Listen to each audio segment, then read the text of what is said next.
The comments heard on The View from a Pew are those of Mac McCoy and are not necessarily the opinions of his guests, his producer Garth, any one particular denomination or religion, the church lady, Mr. Lemke, Pastor Craig, or anyone else of sound mind and body. Now here is today's The View from a Pew, heard all around the world on YouTube. Just search for The View from a Pew.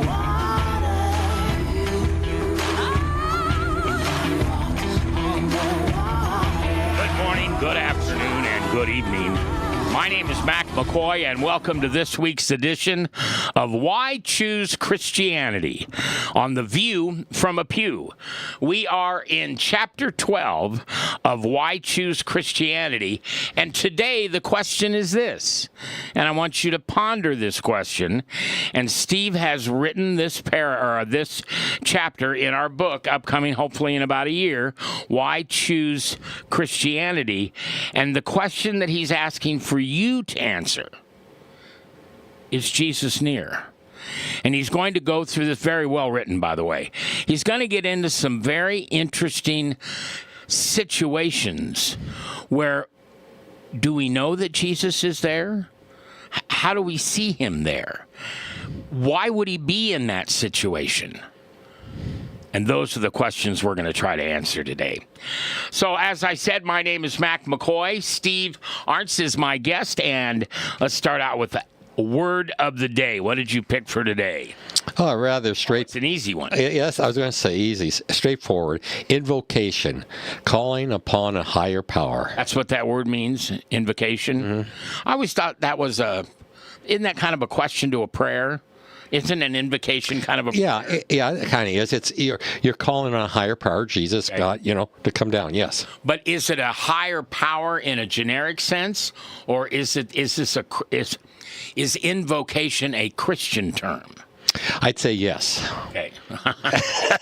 Okay. Well, that's interesting because when someone gives the invocation at a gathering, sometimes it's non-denominational. Yes. So you can take it either way. Yeah. I mean, there's always the writing, they have 1, 2, 3, definitions. Yeah. And so one will be this, one will be that. And it's basically that, yeah. All right. Well, talk to us about why is it finding Jesus? Why is it that's difficult?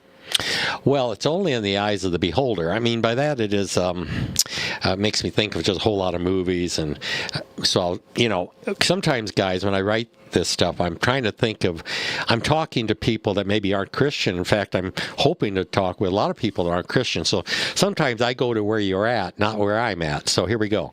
So, well, this is another fine mess you've gotten us into. That was Laurel and Hardy. Yeah. And I would agree with you in them.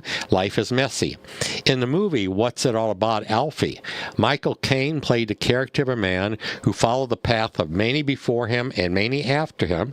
His primary focus was finding everything in sex, even the hospital. Whoa. Sex? Even in sex. Well, yes. I mean, a lot of movies, a lot of life is chasing the wrong idols. Yeah. And sex is an idol. Yeah. And so even in a hospital bed, remember the banana. If you saw the movie, you know what I'm talking about. It's kind of graphic, but that's reality. Linda Lovelace in the movie Deep Throat also pursued the same in a novel manner, and you understand what that is. I want you to know that's probably the only time that her name has ever been on this platform. I'm telling you that. I actually met a person with the same last name. I about choked. I thought, not literally. Don't forgive me. My mind's okay. Well, let's go to Hugh Hefner. He not only played. Now we're in a popular demand here. Now, this is full secularism. So Hugh Hefner not only played the part, but he lived the part as a playboy, complete with a large round bed in his airplane. I thought that was cool. Painted black, by the way, the airplane. He did everything he could. That because the bunnies were white on the outside.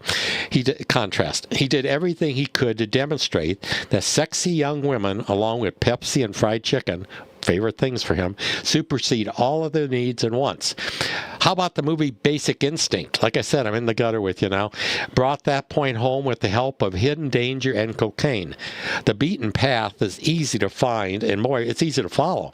But everyone who travels this road ends up finding the same thing. And what would that be? nothing. This is because we are looking in all the wrong places. While there may be different strokes for different folks, pardon the pun, we all have the inborn yearning for a Savior.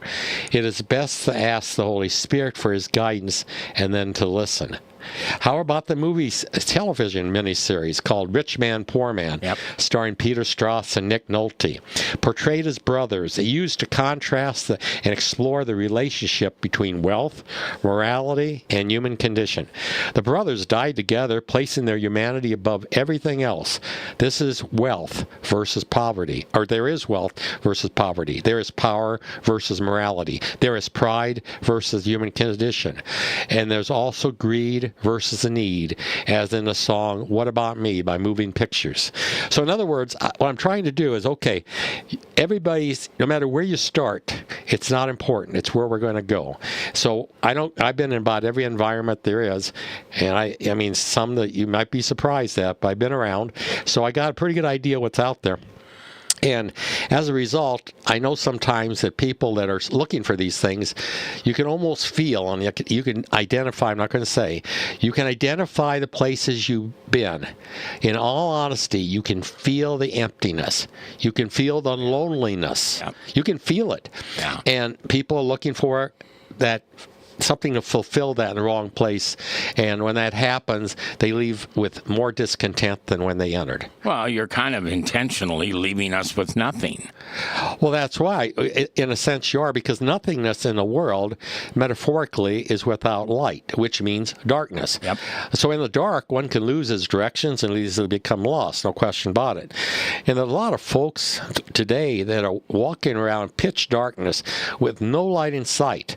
This has nothing to do with physical blindness, I might add. So please, if you're blind out there, I'm not talking about you, and I have full respect for you.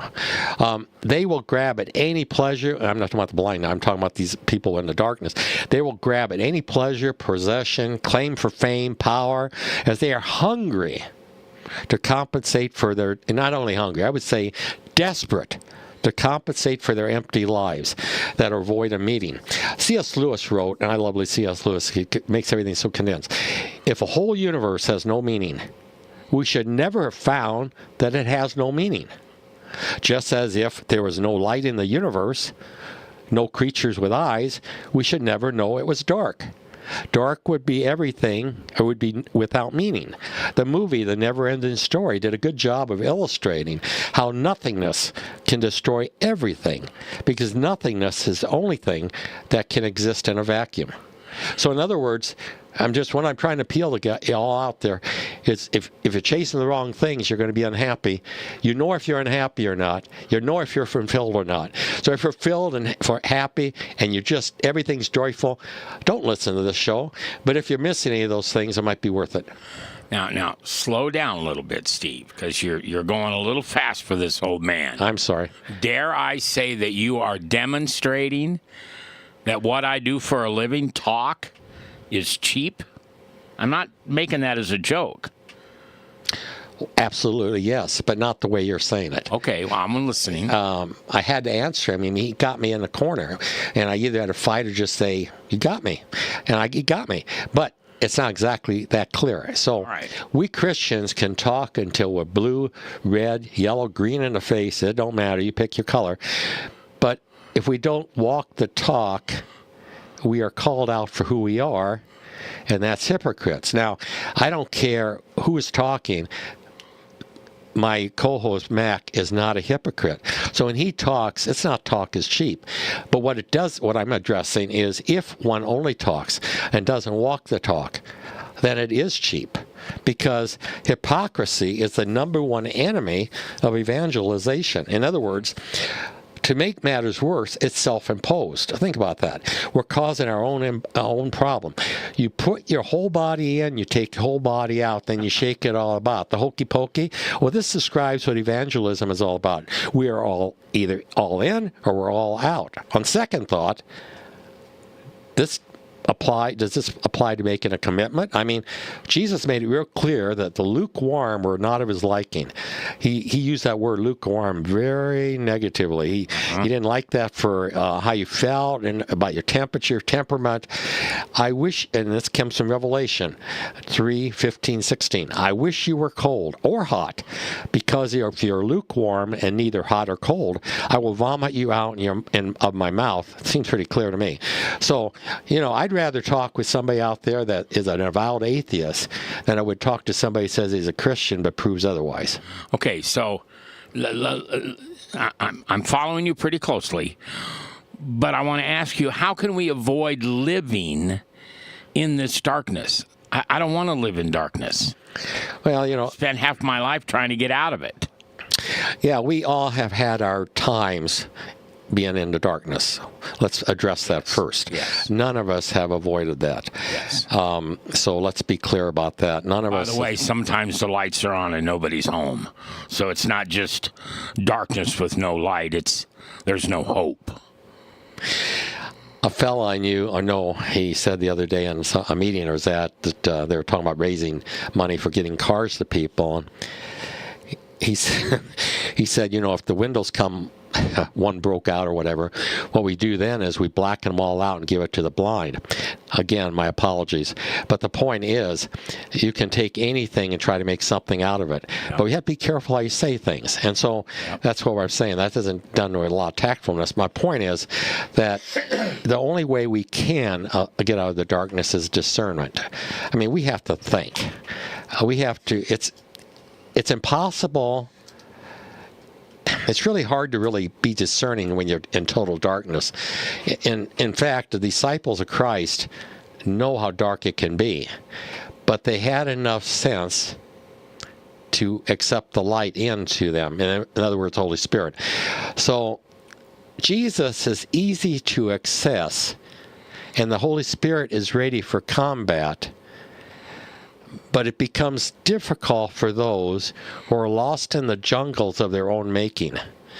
In other words, if you're so self-righteous, I'm not saying you are, I'm not accusing anyone, that it's most difficult to admit personal failure and to ask for help, it's going to be hard to get out of that darkness. So habits cultivated over a long time make it difficult for meaningful change to occur. So I would compare this, and this is off script, I would compare this to being an alcoholic. You don't get to be an alcoholic by not drinking, you get to be an alcoholic by changing your ways. Some things have to happen. And then how you react to that, I have a lot of friends that are alcoholics, so believe me, I understand. I'm not personally. But it doesn't happen overnight. So for you out there that said, I can't change my ways, you're right. You probably can't overnight. It will take some time. And once that time is passed, you're going to be able to discern more. Because quite frankly, if you're so embedded in one way of thinking, it's going to be hard to see something else and be discerning. Does that make sense to you, Mac? Yes, it does. It almost makes sense to me, which is almost scary in itself. But, okay, let's go on. All right, so what steps do we need to take? Well, really, you don't need to ponder this very long, because I don't care who you are, you already know the answer. Why? I had nothing to do with it, and neither one of us did. And you didn't either. The answer is planted within each of our souls by God. First, we need to acknowledge the mystery of God as there is someone greater than us. And by the way, that's the first thing in the alcoholic AA is to acknowledge somebody greater. Yep. It could be a tree, it could be anything, but you've got to acknowledge there's somebody greater. Secondly, we need to acknowledge we don't have all the answers, regardless of how smart, experienced, or educated we are. And by the way, that means Elon Musk, a trillionaire, it doesn't matter who you are. In fact, sometimes the smartest people have the hardest time because they know so much. Just a comment. I'm not critiquing anybody. Okay, thirdly, we need to build upon the first two and ask for God's help. So the first start, how do we start? Well, we get off our high horse. And until we can, we won't. So how stubborn are you? How much do you have to be pushed and shoved, and how many times do you have to hit the floor? How many crashes do you have to have? How many times you have to be arrested? I'm using every possible scenario there. How many divorces? How many families do you have to ruin? You name it. Or can it be simply this? I'm not doing well at work. I'm not getting promoted. Okay? I'm not able to always communicate well with my fellow man because I want to do all the talking. I don't want to have him do any of the thinking, and I sure in heck don't want to do any of the listening. That's kind of a bad formula. Reminds me of Mac. So you think of that. Sorry, not totally. Mac will listen occasionally. That's all right. I have to take a time out. So just a thought. So, our steps are really to start with the basics, However, these 3 steps are not baby steps. These are huge steps. That's why God instituted the church. Now, here's the thing. You don't have to do it all alone. There's this whole family out there to help you. And, he even said this in Matthew 18:20, where 2 or 3 gather in my name, I am also there with you. How about the song? Let's go secular. How about the song People by Barbara Streisand? People who need people are the luckiest people in the world. Again, I'm trying to bring it to where we're at in the world and take you from there to where you can be. And you can ask for help, but that step is up to you. Well, isn't it a lot different now in the 21st century than it has been for the last 2,000 years for someone to be a follower, to be a Christian? Well, it all depends on your perspective. We like to think that because we just love to feel, sympathetic to our cause. And, no doubt, we have worse than anybody.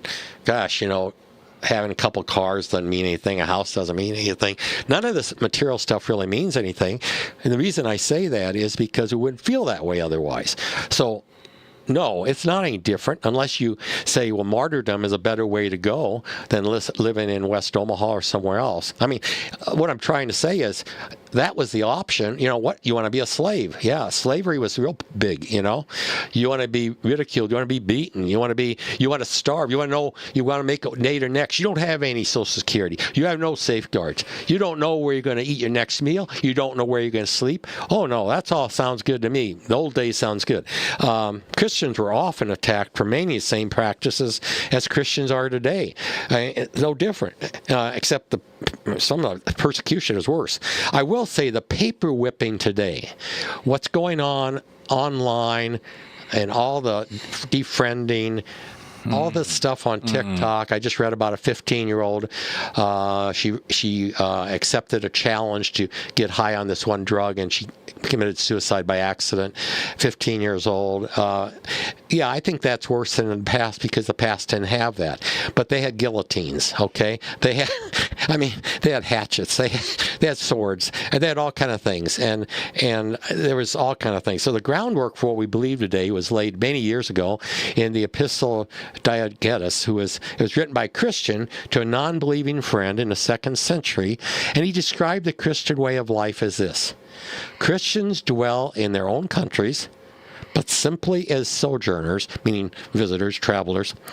As citizens, they share all the things with others, and yet endure all things as if foreigners. Every foreign land is to them as their native country, and every land of their birth as a land of strangers. They marry, they do all others, they beget children, but they do not destroy their offspring. They have a common table, but not a common bed. What they're trying to point out here, this is real well written. Got to remember, this is in 2nd century. What he's saying is the Christian stood out. The Christian lived a different way. The Christian was never totally welcomed. He was never comfortable because his faith demanded that he couldn't be. So if that describes you today, fine, you're in the right place. If it doesn't describe you, if you're too comfortable, have absolutely no opposition to anything, I would say you're probably needing to take a little bit closer look. Do you think that there's additional documentation that can kind of clear this up for us? Yeah, everybody says, well, yeah, but, nobody talked about this in the past. This is all new stuff. Well, a lot of younger kids say, well, yeah, you never had to face the things. Let's go back to the Didache. That's a 2nd century summary of Christian moral teaching. It commanded the church, among other things, to be pro-life. Quote, "You shall not murder a child by abortion, nor kill that which is born." Think of that. No ifs, ands, or buts. A key reason for the explosive growth of the early church is that the Christians lived by ethical commands. So, for example, in the ancient Greco-Roman world, abortion, the killing of infants, through what they called a practice of exposure. You just left the kid out there till he's dead and just hope that the birds finish him. Yep. It was legal, socially acceptable. Yep. Most of the babies left to die were little girls. Now this gets really interesting. So in his book, The Rise of Christianity by Rodney Stark, he described how Christians would search out and save little girls who were left to die by their pagan families. After a few decades of this life and death dynamic, there was a shortage of women for pagan young men to marry. So what did they do? Well, many of them ended up going to the church to find wives.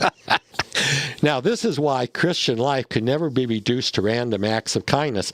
God orchestrates history, and among other things, he uses obedience to his people. So in other words, okay, we're going to get rid of all the Christians. Well, no matter what, human nature, God's going to find a way. Always going to find a way. So critics will tell Christians to get with the times. But that's precisely by being countercultural that Christianity rocked the Roman Empire. Ordinary people living out extraordinary faith is what transformed the world. And that's what needs to be done today. Okay, so I can only speak for myself, but if I don't take advantage of accessing Christ through prayer, what am I really left with? What do we have besides that? I know people out there are going to identify with this, and maybe not the Christians. I don't care about that. But I want to challenge everybody else. Imagine a state of mind void of everything that is good. Now, when I say that, you're not going to necessarily recognize that, because if you're doing something that we wouldn't recognize, it wouldn't be considered moral, you think it is good, or you wouldn't be choosing it for yourself. For you, it appears to be good. Just hear me out. So I'm talking about you too. What would exist? Would there be anything of real value? Now, you might consider all possessions and power value, but what would happen if you died today and those things couldn't go with you? What would exist if all that was gone? And let's just, for sake of argument, say that the only thing that could exist, if nothing good existed, would be, by definition, hell, which would be evil. So what would happen if one died today in an evil state by his own design, doesn't want God, doesn't want anything to do with Christianity or anything to do with salvation? Here's what you would have. And I say this without reservation. One would still lust, but there would be nobody, nothing to lust for. One would still hunger to exercise his free will, but he would have no choices. One would still have greed, but he will have no possessions. One would want power, but he'd have no way to exert it. One would want glory, but he would find that was all left on earth. All the glory, that was left on earth. One would still want attention, but guess what? He would find none. One would still be selfish, and guess what? You'll only have yourself. So you're going to be really selfish. One would still want company, but we just talked about that. You're going to have loneliness at the deepest level. One, and I'm not pointing at you, okay? Don't take it that way. One would still want company, but loneliness. One would want revenge, but instead will feel the pain he inflicted on others. One would want drugs, alcohol, tobacco, anything to escape, but it's not there. One would still have contempt, but will have no justification.